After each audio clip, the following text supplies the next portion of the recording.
On avait demandé à Baptiste de parler des chiffres et de faire très chiant pour que vous soyez plus attentifs par rapport à ce que je vais dire juste après.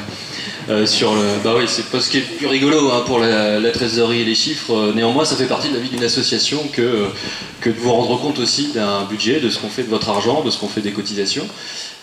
Et puis aussi derrière de comprendre que une association ça a des priorités, ça fait des choix. Donc vous nous avez élu, moi je suis pas élu, hein, mais vous avez élu le bureau l'année dernière sur des choix clairs de développement de l'association. Il y avait deux axes principaux. Le premier axe c'était autour de la dimension familiale de la pratique, c'est-à-dire proposer des moments de convivialité où vous pouvez pratiquer avec les enfants, comme lors des cours parents-enfants, mais des moments aussi des week-ends complets par exemple où on peut se retrouver sur différents endroits en famille avec les enfants, les parents, et puis apprendre à se connaître un petit peu parce que lorsque vous accompagnez les enfants ici en cours et que vous restez sur le côté des tatamis, c'est pas forcément le meilleur contexte pour faire connaissance. Du coup, ces moments-là, ça aide aussi à rencontrer les autres. Et ça fait partie d'un des axes les plus importants du club. Le deuxième point, Nathalie en a parlé, c'est la formation des ceintures noires, la formation aussi des pratiquants. Et c'est pour ça que vous voyez dans ce qu'on projette l'année prochaine et dans ce qu'on a fait cette année, pas mal d'investissements sur la logique de stage.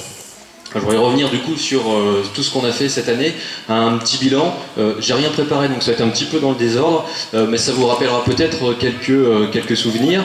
Et je vais faire dérouler en même temps derrière nous quelques photos. C'est Baptiste qui les a préparées, quelques petites photos souvenirs de la saison. Et ça a commencé fort hein, cette année. Alors évidemment, chacun participe en fonction de ses disponibilités, de ce que vous pouvez, du temps que vous pouvez accorder à l'association, aussi de ce que vous avez envie de faire. Et ça a commencé, alors cette année, non c'est pas par ça que ça a commencé en fait, ça c'était début d'année 2013, pour ceux qui nous ont aidés, on était une cinquantaine de bénévoles.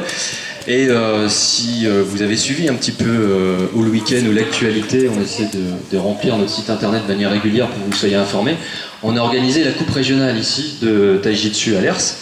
Et à cette occasion-là, on a donc accueilli toutes les catégories enfants et toutes les catégories adultes. Et il y a eu, donc nous on a présenté une équipe en fait, c'est ça, oui, une seule équipe, voilà. Mais on a surtout présenté une bonne partie du groupe adulte pour la démonstration du trophée des clubs. Donc l'idée c'est que on a été évalué sur une forme de créativité et sur une qualité technique, et du coup vous voyez un gros trophée, voilà, qu'Arnaud tient. Et le club a remporté en fait le trophée régional sur des critères de créativité et technique, donc on est plutôt content de ce qu'on a fait, on s'est fait plaisir. Moi j'ai réalisé mon fantasme complet, donc je suis complètement heureux de cette... Vous regarderez, pour ceux qui n'ont pas suivi du tout ce qui s'est passé, vous regarderez les vidéos sur internet, moi, ça restera un souvenir inoubliable. Et alors, plus sérieusement sur le déroulé, vous voyez plein de photos, là c'était à Paris par exemple, les adhérents, on est parti avec... ça va vraiment vite, hein. Ça c'était le Téléthon. On est parti sur Paris avec tout un groupe d'adultes, donc on était une petite quinzaine, et on a assisté à un gros stage de Taijitsu, un stage national où il y avait près de 300 participants. Et c'est aussi un beau moment de se retrouver sur Paris. Ça c'est des stages qui sont ouverts à tous les pratiquants, et le club prend en charge le déplacement et le coût du stage.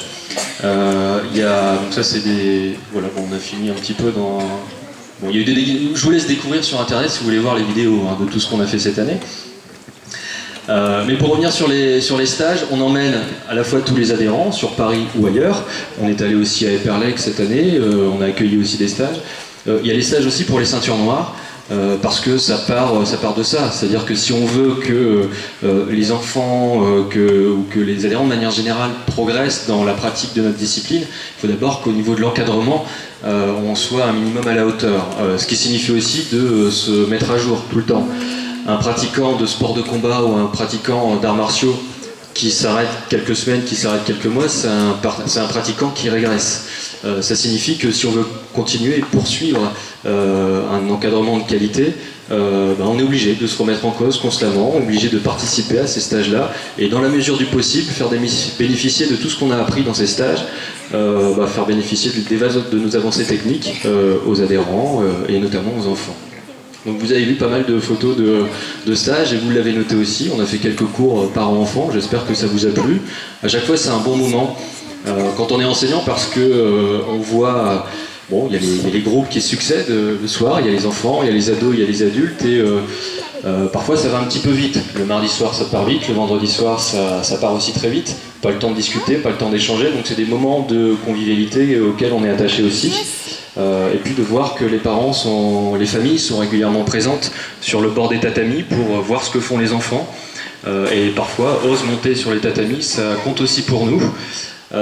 Parce que dans la pratique traditionnelle des arts martiaux, souvent dans les dojos traditionnels, on dit les parents n'ont pas leur place dans les dojos parce que ça peut perturber les enfants, parce que voilà, enfin il y a plein d'idées là-dessus. Nous on n'est pas tout à fait dans cette perspective-là. On est plutôt dans l'idée que vous devez comprendre notre pédagogie, vous devez comprendre ce qu'on fait et comprendre nos objectifs pédagogiques. On espère que vous arrivez, même si on n'a pas le temps d'en parler longuement, que vous arrivez à comprendre la logique de l'enseignement qu'on met en œuvre.